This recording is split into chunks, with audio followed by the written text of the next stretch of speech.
Enjoy. That's when good neighbours become good friends.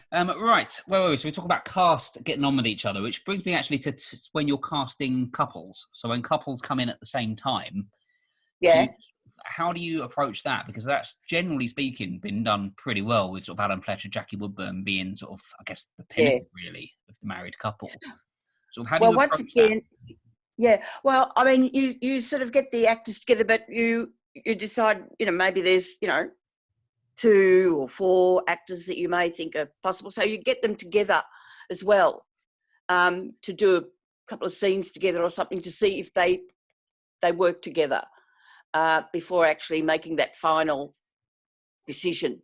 But more so with a family, you may get a group and then put different ones together to see which ones are the ones that actually have that full connection.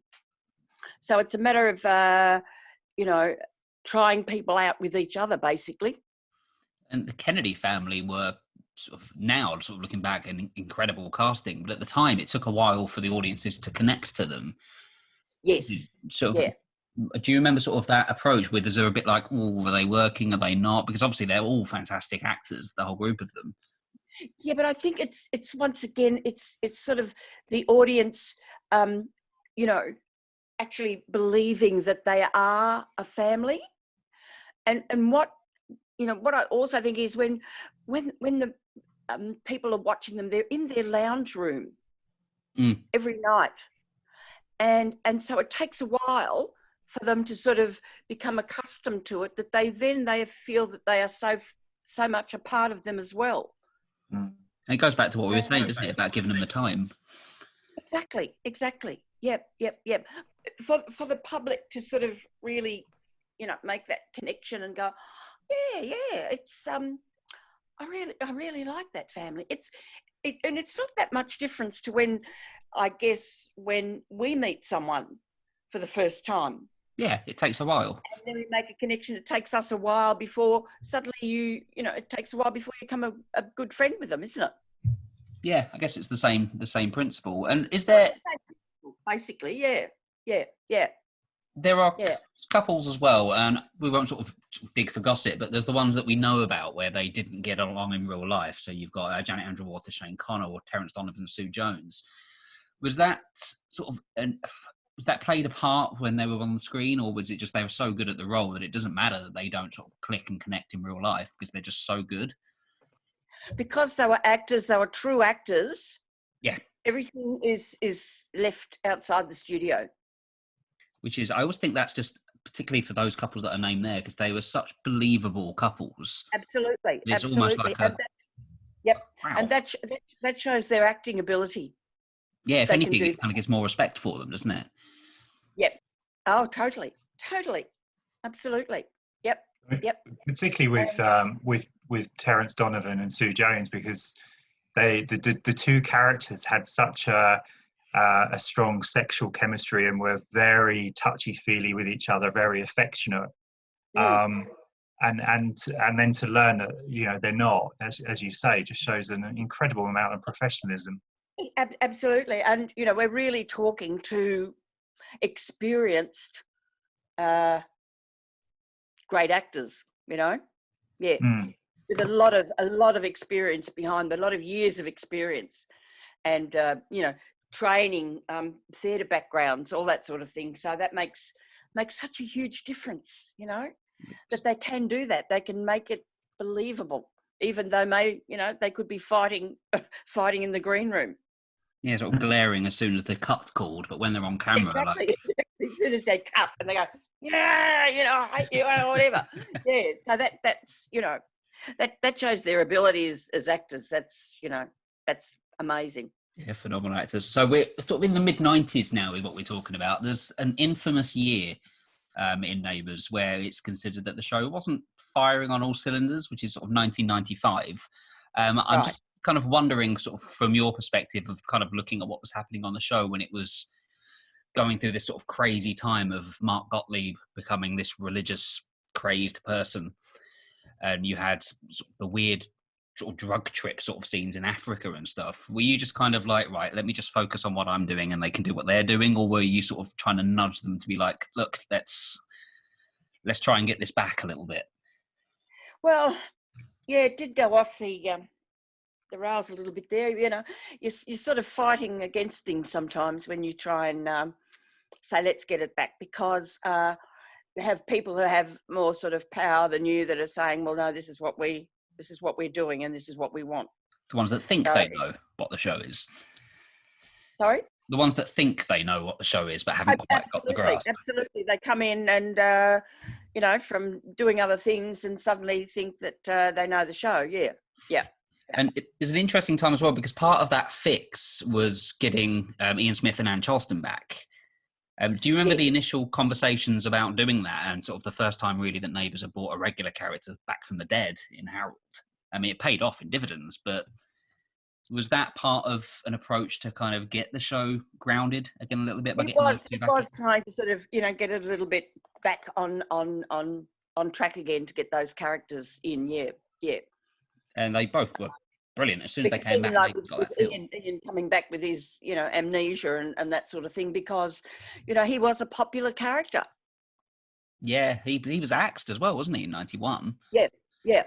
Yeah. Which is baffling. And again, actually, there's an interesting one is Tom Oliver, which I don't know why they did that, because that was, you know, he was such a lovable character by the public. Everybody loved him. Yeah, it was strange. Again, when characters are axed, do you get a say? Like, did you get to sort of go, why are we doing this? Or do you just kind of have to roll with the punches a little bit?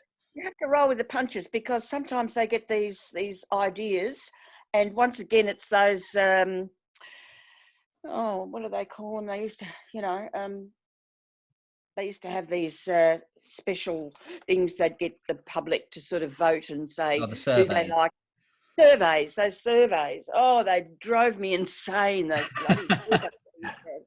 They were weird questions as well. I've done some of them and they were just a bit odd. Absolutely, absolutely. And you go, well, you know, why would they say that character is not working? Well, they wouldn't have any idea. No. You know, it may not be working for them, but it'll be working for somebody else. That's it. And Tom Oliver is another interesting one, because he was also axed, wasn't he, in 96? Yes. And he kind of led his own comeback. I can remember that day, because they called him into the office and he still had 2 scenes to shoot. Well, that wasn't very nice of them to do that, was it? They could have at least done it at the end of the day. Exactly. And they called him in and said, well, you know, that's it. And I was stunned. I was absolutely stunned that they did that, because, and I thought, how can you do that? And the man's got to go back and do 2 more scenes. I mean, that was, you know, quite extraordinary. He was such a strong character at that point as well. Absolutely. And once again, another popular character. And he led his own campaign to come back, didn't he? He started his own campaign. Tom was very much like that. Yeah, good on him. Yep, absolutely.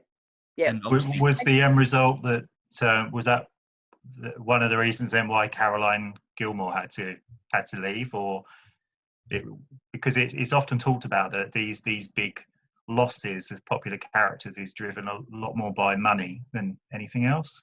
Well, that's true. A lot of them are driven by that. Yeah.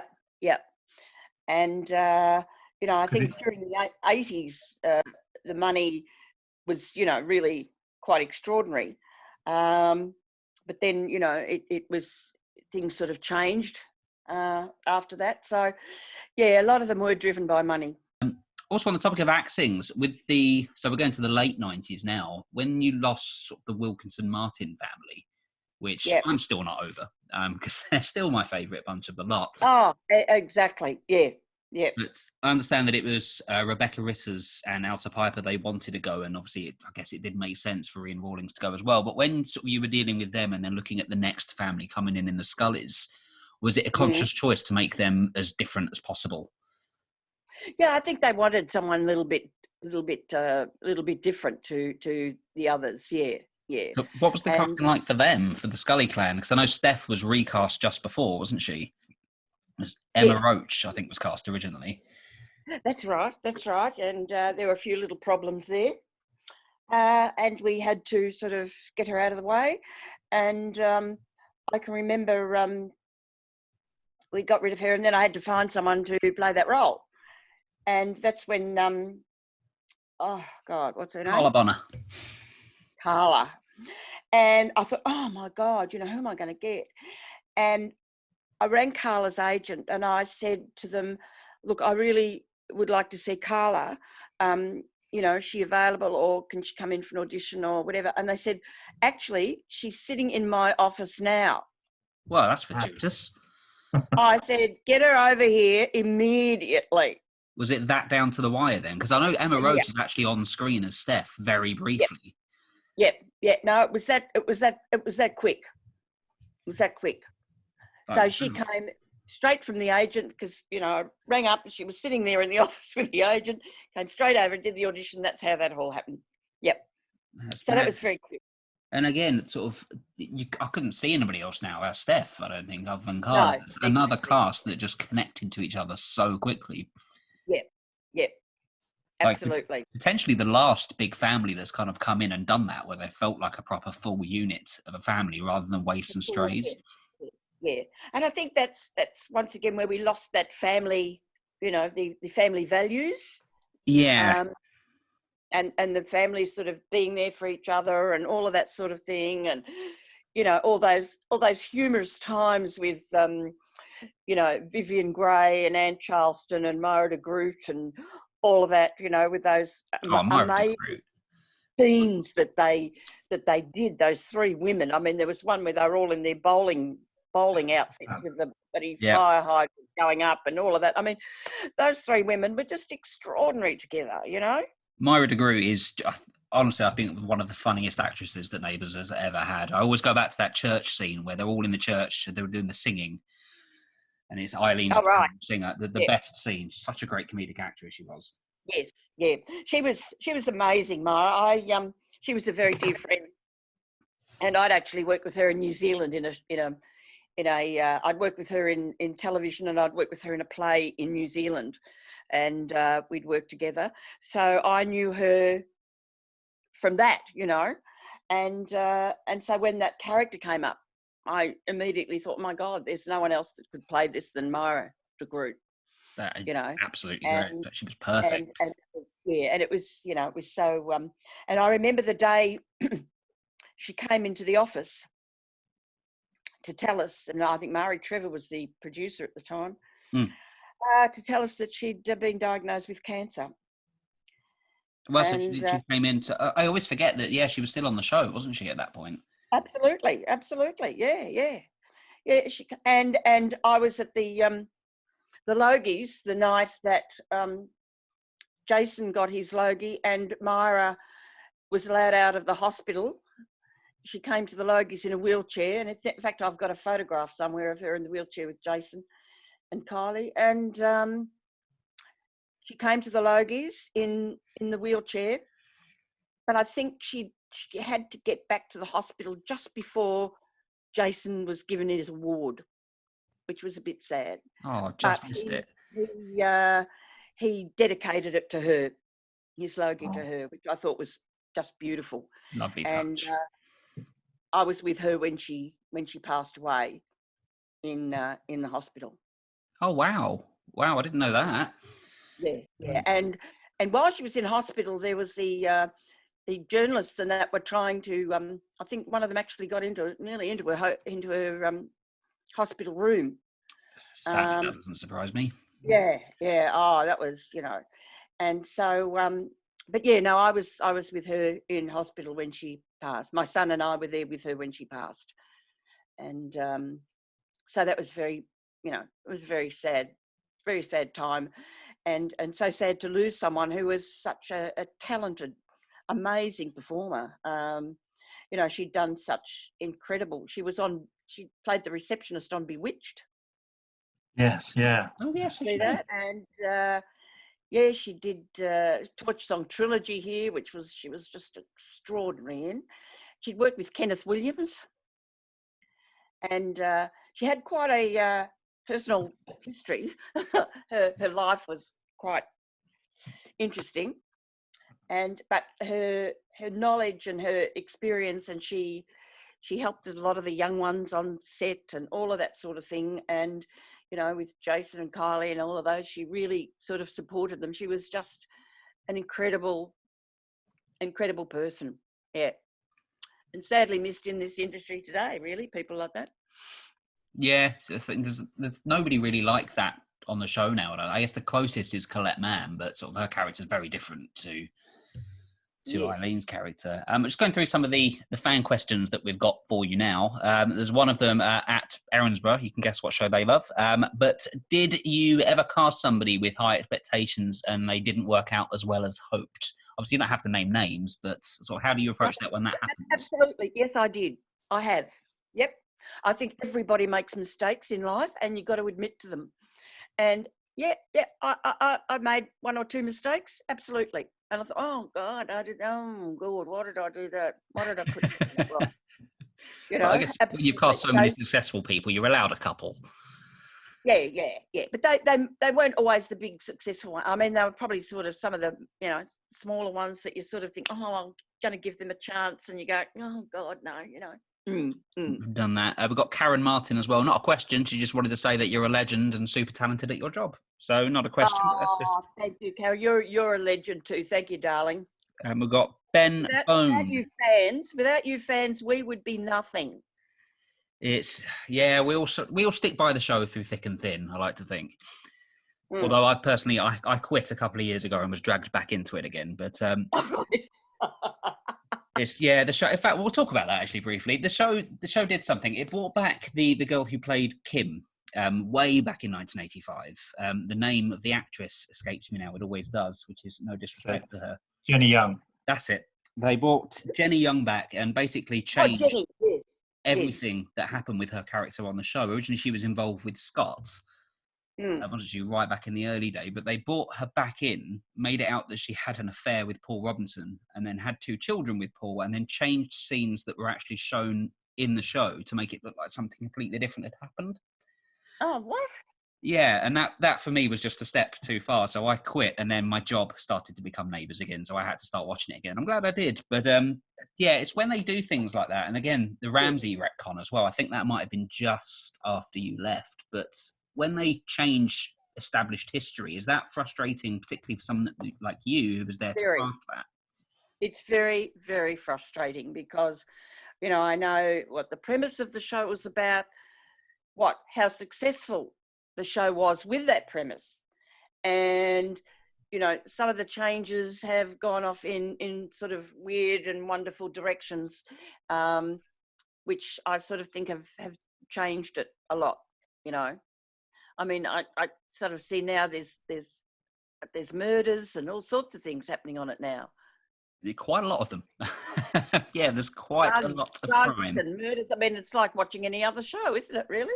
Yeah, it does lose its heart. I think the current team have got sort of the balance. My personal opinion on it is that there's outside interference that's trying to make it more crime orientated, and you've got the likes of Jason Herbison, sort of Shayna Sheaf, people there on the show writing it that are trying to keep it Neighbours while trying to please the bosses as well. My personal opinion is that is the problem at the moment. That's always been a problem, though.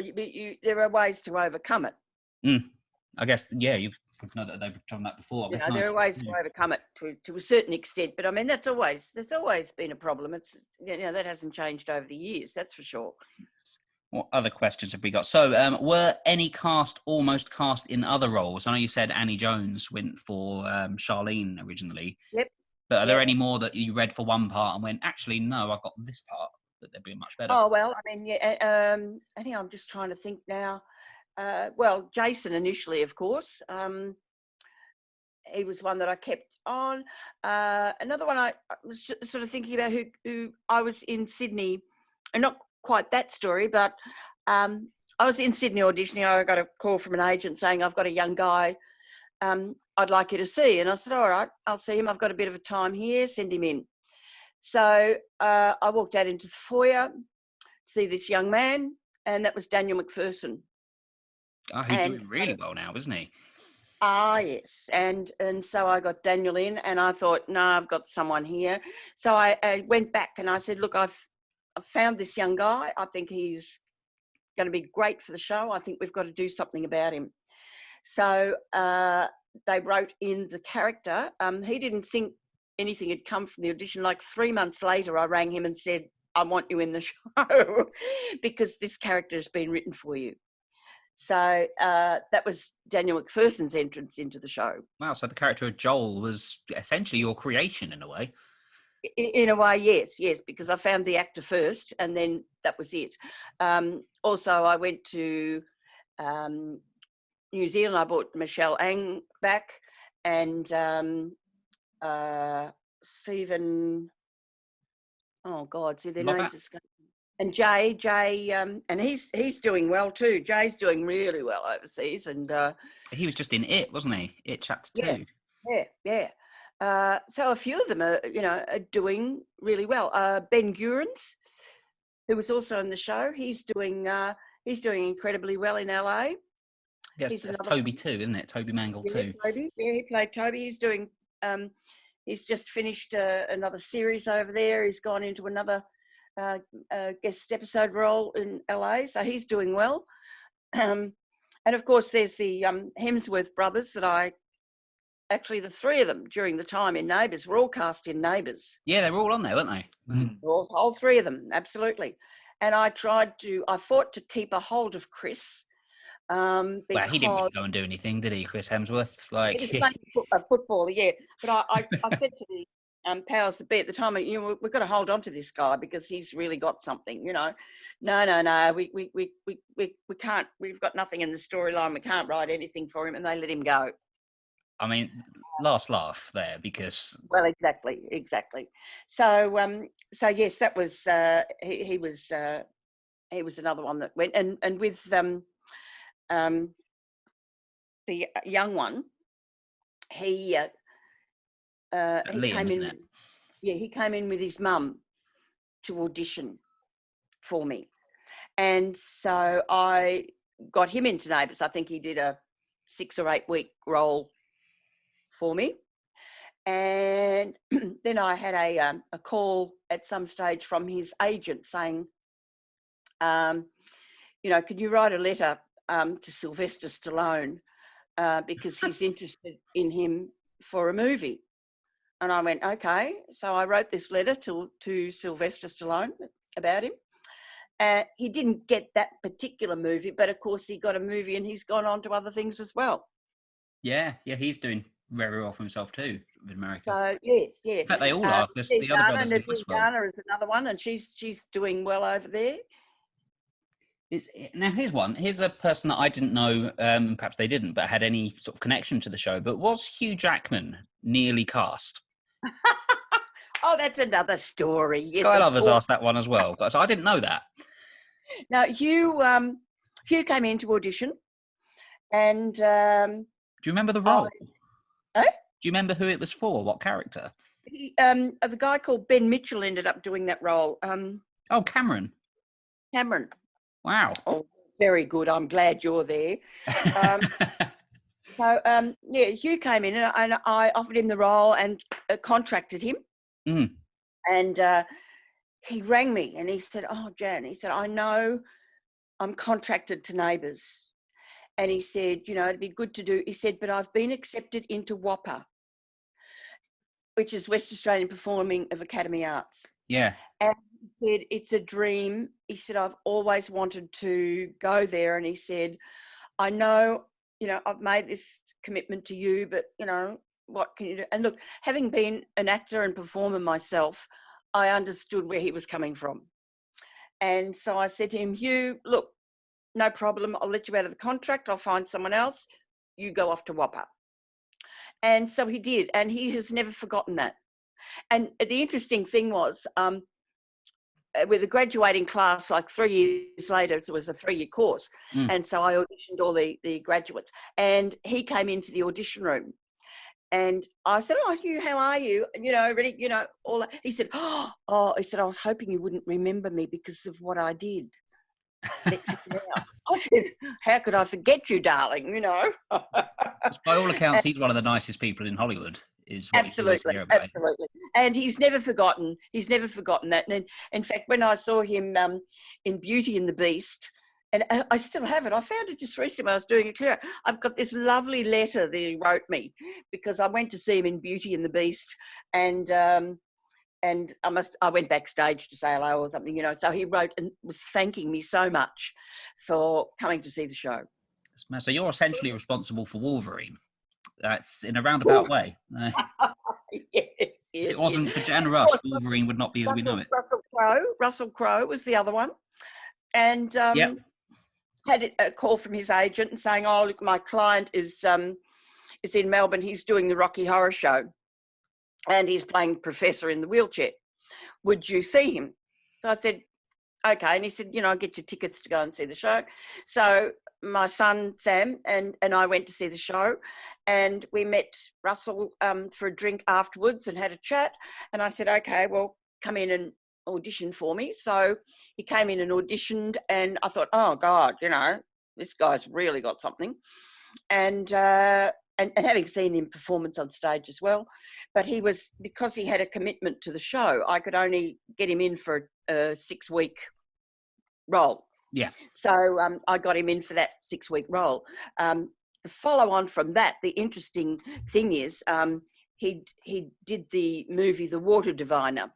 Great film. In which he played the lead role and directed. And he was going to South Korea. And my son saw it on Twitter or something, and he was coming over there, and Russell, who can interview me. So Sam contacted him and said, "Look, put his name down to interview Russell, and I can, help you out because I'm an Aussie, da-da-da-da-da." So Sam, my son, actually interviewed Russell Crowe in South Korea because he does a lot of that with international guests and that. Yeah. And at one stage, Sam pulls out this photo of me and says to Russell, "Do you know who this woman is?" And Russell looks at it and he says, "Yeah, that's your mum." And yeah, he said, "Yes, I think I got about $2,000, he said, for that." And he said, "That paid my rent for about 3 weeks." Wow. And then look where he is now. So then he and Sam had a drink after. So yes. So there was funny, follow on from there. Yeah. So where are we in it? So about the mid-noughties, I think we left off now. This is for me where Neighbours essentially stopped being Neighbours for quite a spell. Right. Around sort of 2000. In fact, it's kind of marked with the burning of Lassiter's, I think. Oh, right. Yes. Which was a fantastic episode, but when that complex went down, sort of, I think the show kind of went with it. We had plane crashes, we had bombs. That's where it started going a bit crazy, yeah. It's referred to as the fun bus, I think. One of the producers referred to it as the time. Again, for you at that point, when you're dealing with this show that's about families being there for one another in the theme tune, I mean, the words are there, and instead you're having Harold's entire family killed off and things like that. Were you starting to think at that point, right, okay, maybe we've gone too far now. This is no longer Neighbours, and we might have to get it back. Yeah, it was going a bit beyond, Erinsborough, really. Yeah. It was going into sort of other territories. So it was, I did feel it was just getting a little bit out of control. Mm. And specifically for the character of Harold, who's such a mostly happy, I don't know how he was a happy character, the amount of grief that character had, but to have him lose all of his family in that plane crash. I know Ian Smith wasn't happy about it, but do you kind of remember sort of the atmosphere around that when you all found out that they were the people that were going to be dying? Well, I don't think, any actor is happy to feel that they're being killed off, because that feels they're never coming back again. Yeah. Well, that's the end of their career on that particular show. So yes, it wasn't always a happy time. Which I guess now brings us to sort of how you exited the show. I don't know how much you want to talk about that. How much are you sort of happy to go into about how your time wrapped up? Well, recently, it was a while ago now. I think I might have gone past that time. I don't know. Susan Bower, wasn't it? Not my choice. It was definitely not my choice. Was am I right in saying it was the Susan Bower time on the show where it all came to an end? Correct. Yep. which again is another period of the show that I am not a huge fan of, along with many others, I think. Yep. At that point. Yep. But, Exactly. so how did that all happen? So obviously 25 years on the show, and then to suddenly have sort of Susan Bauer and be I like, was called in for what I thought was a casting meeting, mm, and the HR person was there, never a good sign. and I thought, uh-oh. And so I had these two people proceeding to sort of say, you know, they're outsourcing and all this sort of thing, and things were changing, and I was given 4 weeks' notice. Is that it? 4 weeks? Yep. That's like for all the time you did on the show, and for all that you did for it, and for all the people that you brought in. Absolutely. Yep. Yep. How did you react? The cast were told that I had chosen to leave.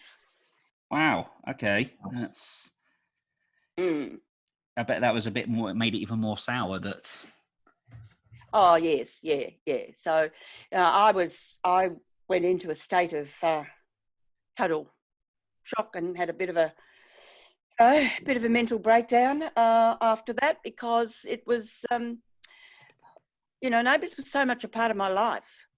Yeah, 25 years. I mean, of course it was. Had to have been. Exactly. And it was to me, it was like another child, because it had be, you know, been so much a part of me. So to have that happen so brusquely and indelicately was even more of a total shock. I still get upset when I think about it. Well, this is why I'm kind of trying to sort of get you to say as much as you want to say on it. Like, I don't want to sort of to push on a topic that's obviously quite sensitive. But was that sort of mainly the decision of Susan Bauer, or were there a lot of heads? I mean, you might not even know, but were there a lot of heads? No, it was. I was told it was a company decision. That they were outsourcing. I wondered if they wanted to get, you know, younger people in, a younger casting person. Yeah. Did they give a reason for the outsourcing? Was there any kind of justification to it that they tried to say? No, that was it. Wow, I mean, just sort of the way to sort of just to treat somebody who's been there for such a long time like that is just, yeah, it's very representative of that era, I think, of the show, sort of 2000. It was, and it you know, that quite a few others were literally given a very sort of similar thing in a way. Yeah, it was not a very pleasant time.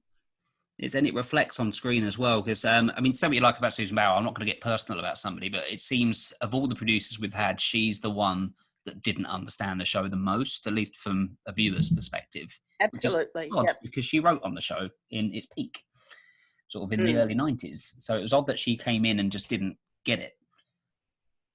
No.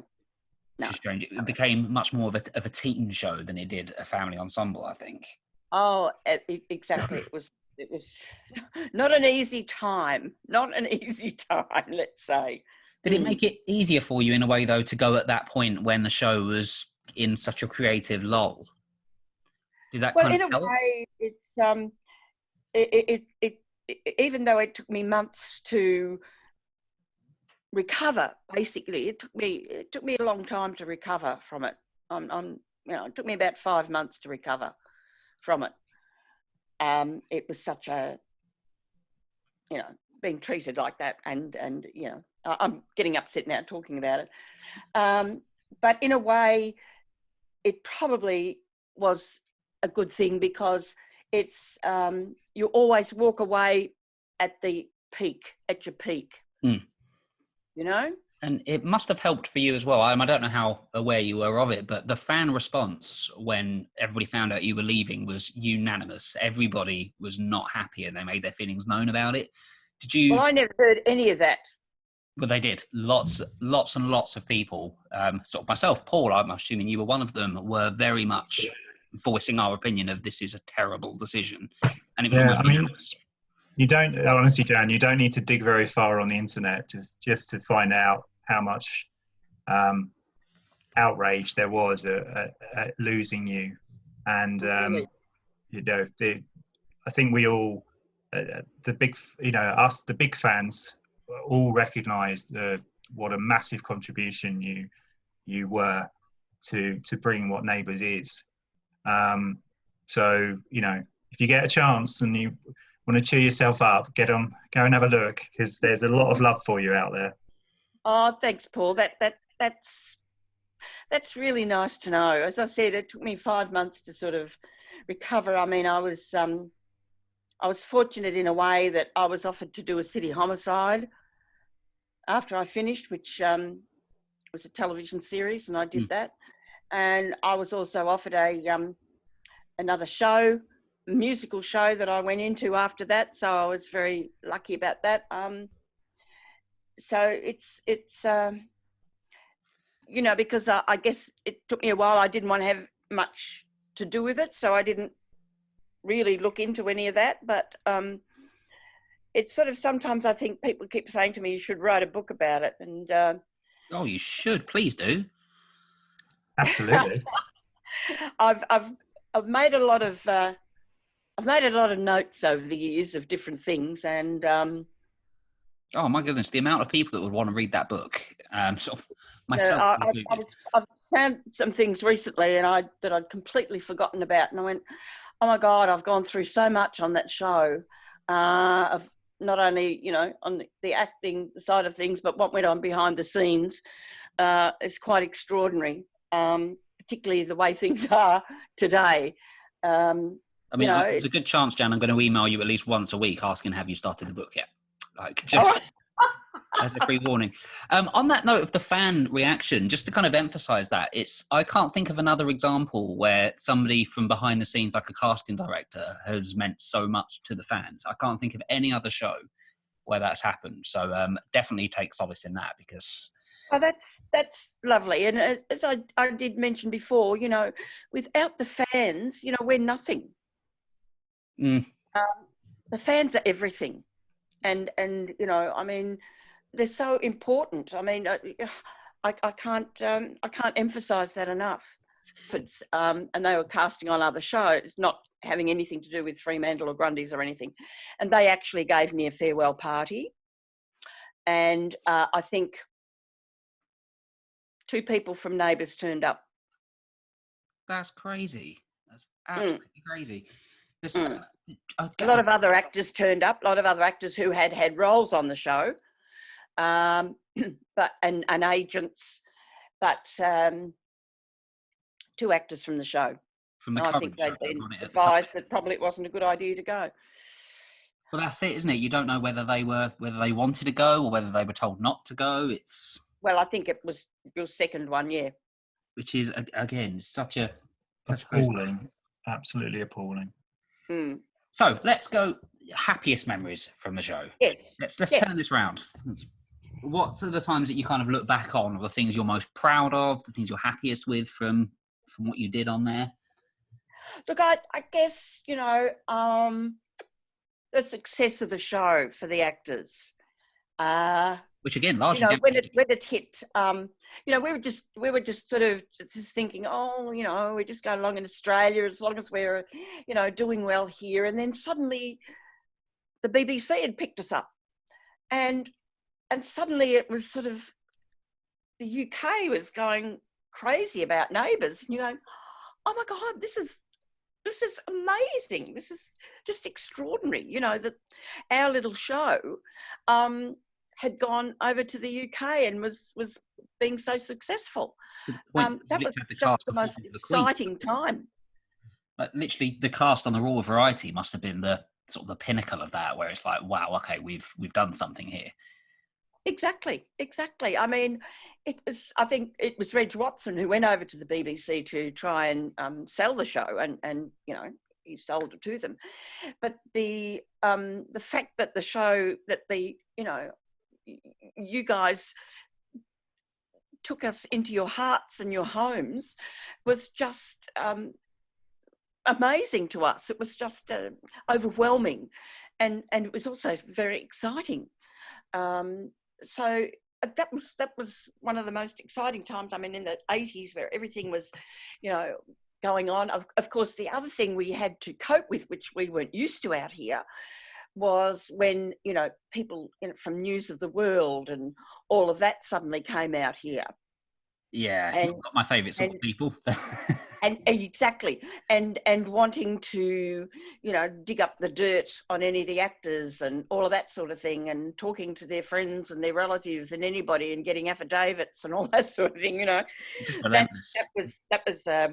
that was very new to us, and paying people to tell them any stories about any of the actors and that. So, I guess it's a double-edged sword, isn't it? Because on the one hand, you wish these people would go away because it's horribly intrusive, but on the other, it's like, well, we're clearly very popular. Exactly. Yeah. And then it was the time of, which we talked about a bit before, they were all going over to England and all of that to do their pantos and all of that sort of thing. So that period was just absolutely, so exciting. It was just a wonderful, wonderful time. Dan, did you ever get a chance to come over to the UK around that time? I was taken over there to do a couple of workshops, which was fun to do. Yeah. And I went on to the set of The Bill. Good old staple, The Bill. Yes, because that was the favourite here at the time, of course. So which Daniel Mcpherson was on, wasn't he? And I think I had a couple of interviews, television interviews as well. So while I was there, but then I found out that one of my nephews had gone over there to England, and he said, "Auntie Jan," he said, "I didn't have to pay for a beer while I was over there." He said, "Every time I'd go into a pub," he said, they'd ask me about Neighbours, and he said, "I'd tell them that you were my auntie." He said, "Everybody'd be wanting to buy me a drink." I wish I had gone over and done that. Yeah, got some great nights out. I think the whole rise of Neighbours is such a unique thing, isn't it? Because not only was sort of obviously the cancellation and then being picked up, but even over here it was only on in the afternoons, and it was sort of That's right. Yeah, and we heard the Queen Mum used to love it. Yes, yeah, I heard that. Like, and Patrick Wright loved it and wrote about it in his book, and you go, oh my God, these people. Well, actually, the Princess Diana used to get the BBC to send over videotapes of episodes that hadn't yet aired in the UK. No. VHS, yeah. She used to get them to send them to Kensington Palace. Oh my God. I have a friend at the Palace who confirmed this many moons ago. Hang on, sorry, Paul, you've got a friend at the Palace. Why am I only hearing about this? Hey. I'm impressed. Oh, that is just beautiful to hear. She loved it as well. That is really something. Yeah. Apparently, her and the boys would sit down and watch it, but she used to watch it in the early days. She used to watch it herself. Right. Yeah. Oh, that's lovely to know. Yeah. Oh, see, it's all these things, and you hear it, mentioned at different times on some of the, UK shows, and you go, oh my God, Neighbours, they would mention it. It's just, it's sort of a bit mind-boggling, really.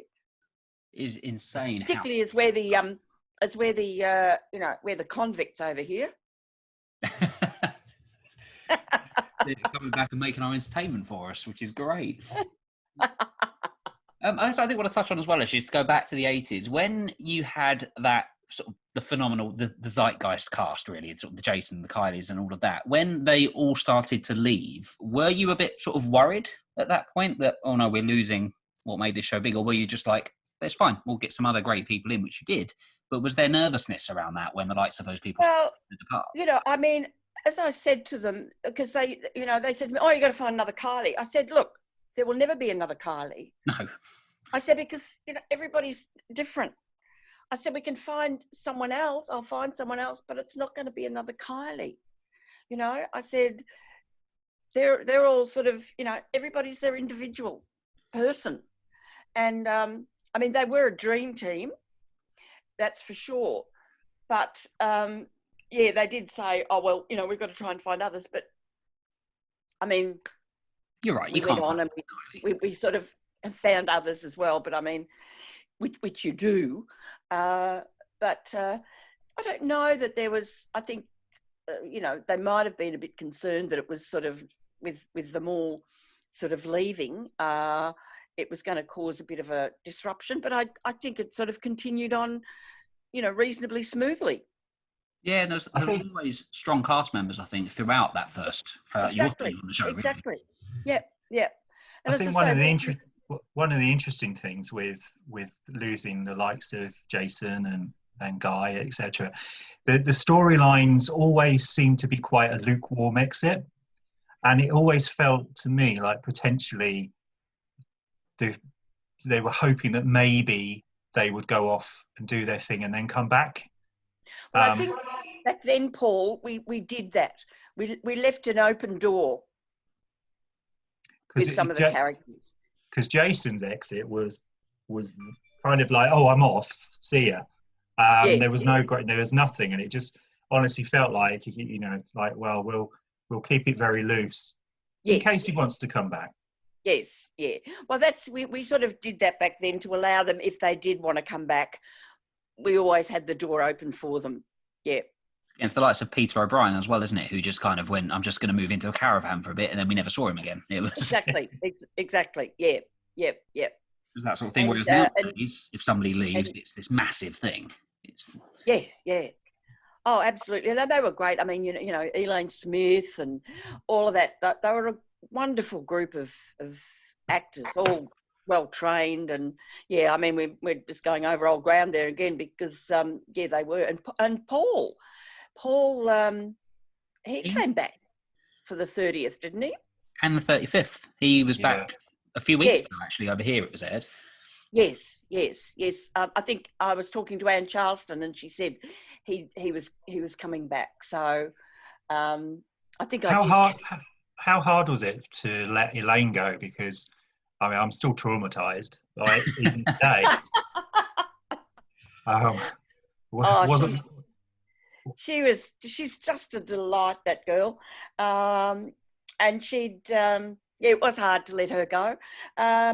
She's just sort of hasn't done, I haven't seen her do anything for years. I think she's just been a mum. I think she's a teacher now. She could be. Yeah. She's a teacher somewhere. She's somebody I'd love to speak to at some point. Speaking of that, are you still in touch? Obviously, you mentioned Anne Charleston there, and we know you're still in touch with good old David Clancy.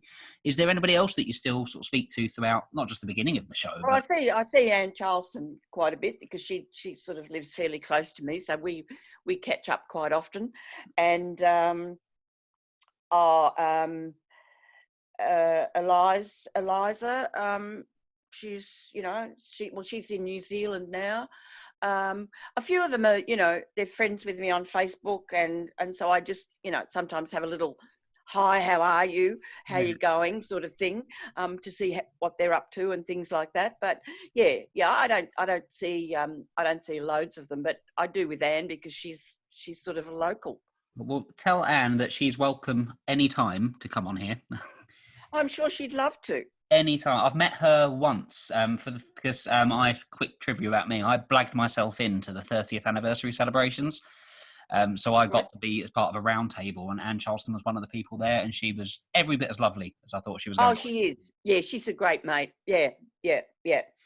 So I'll let her know. Absolutely. I'm sure she'd be more than happy to to do this. Yeah. I don't know that I don't think she's got a computer though. But her son will have one, so he'd be able to set it up for her. To speak to Anne Charleston, I would buy her a computer. You didn't offer me that. You've got a computer. Do you know what? Oh, I did. This computer is actually they actually rang me from Sydney a few weeks after they got rid of me, and said, "Oh, we'll buy you something." And I said, "Okay, you can buy me a computer." Well, that's the one I'm using still. At least you got something out of it then. At least you got a computer. Oh, exactly. But that was from Sydney office. That wasn't from Neighbours or anything like that. It's mad. So has anybody, obviously it's different, I guess it's difficult for you because you weren't an on-screen talent for Neighbours. Obviously you were elsewhere, but for Neighbours you weren't. But when it comes to celebrations, do anybody get in touch with you now, like for 35th? Do you speak to anybody from the current team? Have they ever been in touch? No. It makes me And sad. the 30th, for the 30th, it was only, it was Channel 10 that invited me to the 30th. So they did invite you down to that at least then, I guess. That was the 30th, but that was a few years ago. Yeah, it's 2015, wasn't it? Yeah, yeah.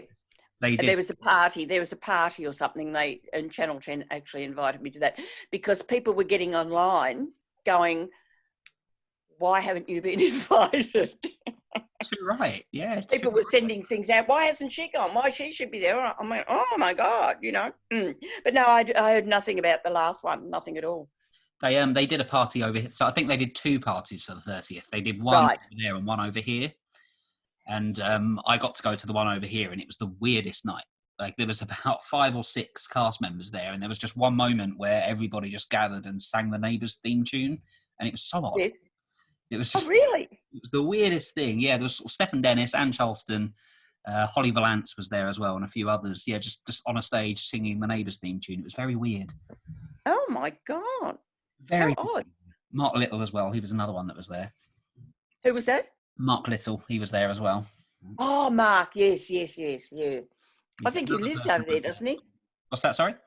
He lives there, doesn't he? He does. I think he lives in Brighton. Yeah, I've got a friend of a friend with Mark Little, and he's somebody who I would, in a way, love to talk to, but one of the few people I'd be nervous to speak to as well, because he's such a character. Yes, Mark can be a bit like that. He's a lovely guy, but you know he can. Yeah. I don't know whether I could control a Mark Little interview. I don't think. Like Maxine, who played Terry as well, she was the hardest interview I've ever done. Is her in the loveliest way, because she's just so good. Who was that? Maxine, whose surname I always forget how. Oh, Maxine Clibben-Gators. Thank you. She's even told me how to say it, and I've forgotten it again. I'm useless. Yes. Yeah, we interviewed her a while ago, and she's very alternative, is our Maxine. yeah, wonderfully nuts. I describe her. I love speaking to her. Absolutely, very alternative. Yes, totally. Yeah, I saw her just recently. Before lockdown, I think at Annie Phelan's funeral. Mm. Yeah. So yes. So she was in Prisoner too, of course. Yeah, she was. That's another one who's done the sort of 2 of the big shows. Yeah. So any I'm just trying to think of some of the other interesting things. You know, you sort of think of all the different ones, and you think of them after, and you go, oh God, that was a really sort of interesting time. Well, I mean, Jan, can I just ask about a little-known soap called Holiday Island, which I know didn't last very long. Yes. But I understand you were the casting director for that, and then obviously the reason why I mention it is because the set then became Lassiter's. That's right. And I just wonder, was that always the intention when the show was moved over to Channel 10, that this set would be reused? Well, I wasn't casting director on that show. Oh, apologies. My son played a role in that show. Yes. He was in it. And it was interesting because there was a swimming pool at the back of Channel 10, and they shot that show in the middle of winter. Well, I bet that was And fun. so everybody had to wear sort of, diving suits to go in. and they'd be sitting in the pool talking, and all the steam would be coming out of their mouth. Amazing. You know, it was extraordinary. But that did become Lassiter's. I think that was all part when we went to Channel 10, when we had to sort of do locations and things like that. That we felt that we wanted to do that on the lot there.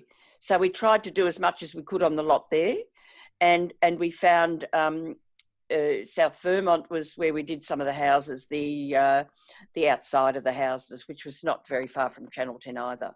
So we tried to keep the locations fairly close as well. Were you there that day where that set was burnt down? Did you get Channel 7? It's the the Lassiter's set when they burnt it down in 2004. Yes, I think I was. Yes.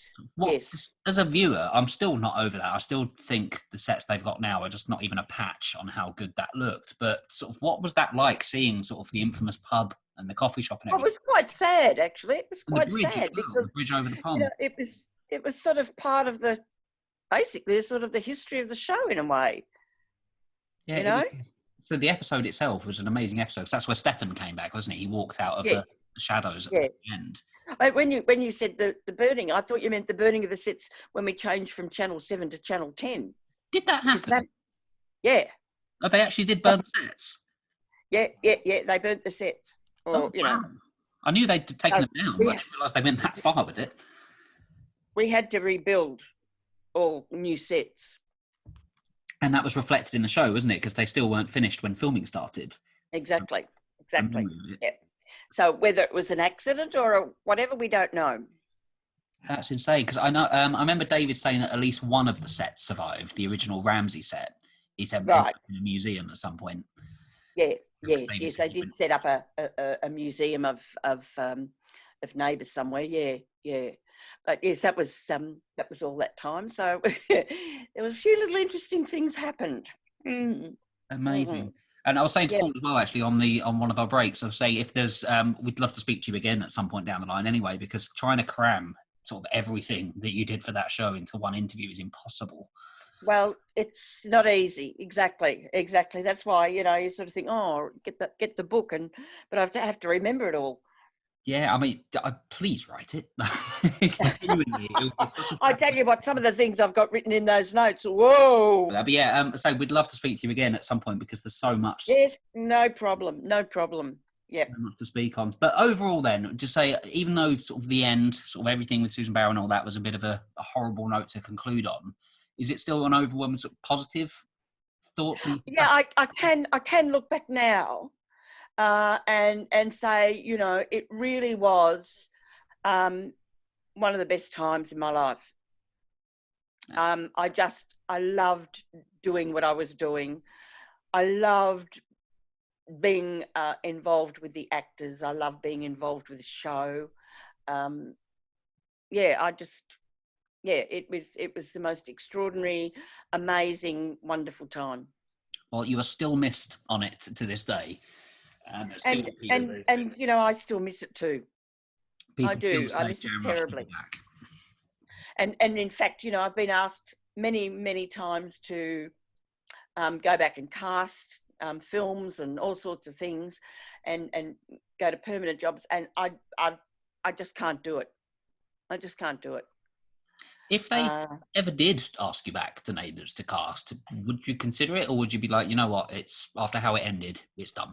Like, No, I don't think I could. They did ask me to go back as to you know, to play a role, and I really? said no, I couldn't. I don't blame you. But that was, you know, I don't know how I'd feel now. I mean, you know, it's a few water under the bridge and all that sort of thing. But And I guess the people involved are completely different now from... I think, you know, I think casting has changed so much anyway. So many people seem to have their finger in the pie these days. And, you know, as I said before, it's all about, you know, if someone's been on a reality show, that they've got a bit of a profile, or they've got so many hits on their site and all that sort of thing. Yeah. It's not what it was. It's not about someone's extraordinary talent. Which, again, I think, and again, I'm not going to name the names, but I think it's disrespectful to the people that are proper actors, like the ones who have... Well, exactly. I mean, I have spoken to a couple of actors on different occasions, says, how can you work with some of these people? And they said, well, you know, we've got to do it. It's hard. And I said, you know, I think you do an extraordinary job because you're getting absolutely nothing from them. And, you know, you're trying to give them so much, but they don't know how to take it, you know. So it is very hard. And I think, you know, Alan and Jackie and Ryan and, you know, I mean, they do an amazing job. Yeah, the absolute powerhouses. Fletch is one of those people as well. I was always so nervous to speak to Fletch, and now I speak to him sort of semi-regularly, and lovely man. Yeah. Yeah. And they, you know, I mean, they're great. Those three are great, and they've done an extraordinary job. And the fact that they're still there, and still, you know, doing some great work is terrific. You know, yeah. And again, it's not really a slight on sort of the people that we're saying that don't have that acting background. It's not really insulting them to say that they're not very good, because at the same hand, if somebody went into a doctor's surgery and started operating on somebody with no experience on being a doctor, you'd call that into question too. And I just think the same thing should be for acting. Oh, exactly. You know, I mean, you know, to be an actor, it takes a lot of years, a lot of experience, a lot of training, a lot of knowledge, and a lot of intelligence, and a lot of sort of understanding of what being an actor is, or knowing it's not just absolutely, absolutely, and to knowing your character and how to develop your character. I mean, you know, there's a lot of work that needs to be gone into, a lot of background work needs to be going into developing character. It's not just sort of learning lines and saying them, you know. Which, yeah, it gets lost. There's been some. I do teaching. I do some teaching for television as well. So it's really, you know, it's really pushing a lot of that to make people understand what they've got to do. Yeah. Well, it brings me to sort of one of the last questions, really. How you keep, obviously right now, you're keeping yourself busy by staying at home because you can't go anywhere, but pre-lockdown? Pre-lockdown, I would be doing a bit of teaching, or I'd be doing a bit of acting, or a bit of performing, and, you know, I was doing a bit of that. So, and I loved the teaching because it kept me working with young people and encouraging them and, you know, mentoring them. I do sort of still mentor a few people over the phone. And you know, I love doing that. That's passing on any knowledge and that I've gained over the years to these young people, to sort of try and make them understand what the industry is about, you know, what acting is about, what they need to do, all of that sort of thing. And you know, I love doing that. You're obviously very good at it. So the amount of sort of talent from Neighbours, people that have just gone on to big things. Jesse Spencer's another one that springs to mind. He's been continually working in America since he left, pretty much. Yeah. Oh, yeah. Absolutely. It's great to see them. You know, they come up on screen and you think, yeah, good on you. You know, it's fantastic that they've done that. But, you know, all the ones that have had that success over there have been hard workers. And yeah, it shows, like we said with Margot as well. It's just another one that you can tell they really took it seriously and they've sort of reaped rewards from it. Whereas some of them sort of think, oh, well, you know, because I've been on the show, it's just going to happen. And you go, well, it doesn't work that way. You know? It is strange. All those others that have had that success have really worked hard at it and worked hard on their craft, you know, to learn to achieve what they've done. So you say even Alan Dale went back and had acting classes and that after he left Neighbours as well, you know, before he went to America. And he's not stopped working, has he? Like he's exactly. Absolutely just gone to phenomenal things, and it's like I'm still surprised he came back as well to the show, especially considering how he left, because that was. Well, that's right. But as I say, the years sort of, you know, ease things a little bit anyway, don't they? Yeah, they do. It's easier to look back, isn't it, when several years have passed? Exactly. Yeah. And people, you know, you can't hold grudges, really. No, that's it. Doesn't achieve anything, you know. Oh, listen, we didn't mention Bouncer. Oh, we have to. We have to talk about Bouncer. Exactly. Bouncer, when dear old Bouncer died, they had, you know, things in the paper about, you know, people, how sad it was that Bouncer had died and everything. That was quite phenomenal too. That wasn't long after. I love the fact we talk about Bouncer like he was an actual person, but he was an actor, wasn't he? But that was shortly after he'd left the show, wasn't it? It wasn't long after. Exactly. It wasn't very long at all, because then they got another dog that looked like him. Yeah, Holly, wasn't it? Was that Holly the dog? Holly, that's it, Holly, yes. Yeah. But Bouncer was, you know, Bouncer had his own fan card, you know. I know. Have you got one? I have. Not signed though, Jan. That was a disappointment. No. Oh, what a shame it wasn't signed. Yeah, Bouncer refused to pick up a pen, didn't he? Like... He what? He always refused to pick up a pen, Bouncer. He just yes. And Bouncer, they got married, didn't they? You guys must have laughed your heads off when that came up when he married Rosie. Oh yes, I thought, oh, that's going a bit far. It's funny that though, isn't it? It was such a silly moment, but it's become so synonymous with the show now. If people Absolutely, talk about Neighbours, it's one of the absolutely. first things they say. Yep, yep. It's something that people remember. Which, yeah, I, it was a I very, think Yeah. even Anne Charleston has made some comment about she thought that they were smoking something in the writers' room when they came up with that one. Oh, she maybe not be too wrong. Oops. well, to be honest, that sums up 1995 for me.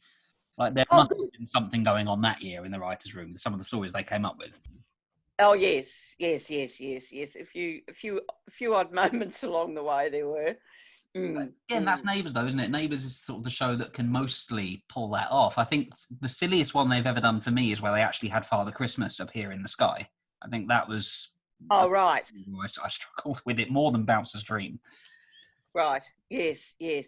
Oh, but the other one, I can still see it is when Ryan and Madeline West got married, and then the car going off the cliff In the weirdest way. in the weirdest way, and that awful looking blonde wig sort of floating out. You go, oh, that was really weird. I think Ryan said as well that at one point it looked like the head was coming off. Exactly. It looked like she'd been decapitated or something, It looked really strange. Well, she's another one that came back, isn't she? She came back. Dee was resurrected. Well, I saw a promo. She came back and she was talking to herself. So she had a twin sister or something. Oh, to try and sum this up in a nutshell. So somebody came back. They thought it was Dee. It turned out to be a woman called Andrea who looked like Dee, but then Dee was actually still alive anyway, so they brought her back, and then it was a whole thing. Yeah. Oh, Lord. And I guess it does kind of harken back to what you were saying, doesn't it, about the show sort of losing its roots a little bit with Yes, storylines like evil twins and things like that. It's exactly. It's a bit like that. Oh God, what was that American show? Oh, Dallas. Dallas. Dallas. Yeah. And I think very much that's so. probably where they got the idea from. And you were right as well what you were saying before. It's so sort of crime orientated now as well, rather than family orientated, which again, I think is a shame. And don't get me wrong, I do enjoy the show now. There's a lot about it I do still like. I think it's better now than it has been for quite a few years. But there's still the issues like that where it's almost like the writers don't listen to what the theme tune lyrics are. Because that, Yes. to And me, that sometimes theme you tune look and sums you up. go, well, who are these people? It's like some of them look like ships passing in the night. Yeah, there's not that sense of, sort of real community anymore between. No, and you go, what's going on? And who are these people? And it's all sort of, yeah.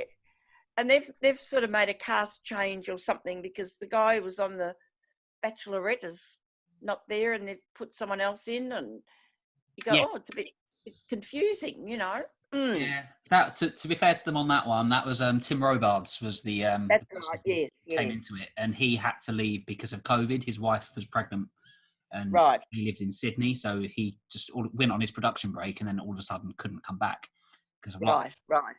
So it's one of the times where I'll let them off is the Tim Robards situation. But yeah, it is. You are right. It's quite a lot of the time it doesn't feel like they are sort of all connecting as a community.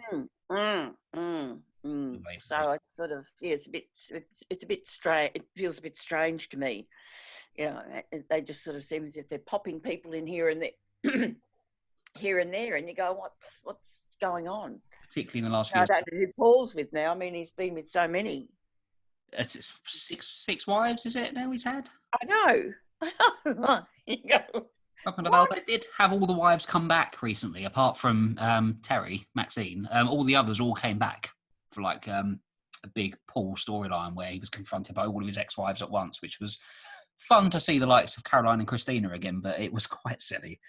right. Oh, yes. But I mean, would that happen in real life? I don't think so. No, it probably wouldn't, but there you go. No. Right, we are down to the last 3 minutes before this cuts off. So, Jan, thank you so much for coming on to do this. Oh, pleasure. Yeah. Thank you, Joe, and thank you, Paul. It's been an absolute delight speaking with you. It's more so for us. Absolutely. Oh, well, it's been a delight for me, I can assure you. And it's nice to know people out there still care. Oh, 100%. As I say, I haven't known of people to kick off about a casting director being axed before. Like I've not heard of that happening. So that's a testament to what you've done on the show, I think. Oh, well, that's not. I mean, I know I have had, you know, loads of publicity and all that, and that's caused a bit of a, you know, a few noses out of joint. But I mean, I think considering how they treated you, I don't think it's wrong to get a few noses out of joints in return. I think you're owed that. So I'm over. Oh yes, no, there were noses out of joint back then because I was getting a lot of publicity. Yeah, and too right as well. You should. But as I say, we'd love to speak to you again at some point because there's no way we could have asked you everything we wanted to ask you. There's just far too much. Oh right. Well, I'll have to drag all those a few more memories back again, might I? Yes. Yeah. Have a think. We'll chat back in a couple of months and see if you've remembered more. I'll have to go through the books. And I have to go through my notebooks. And write a book as well. That has to be done. Oh yes, yes, yes.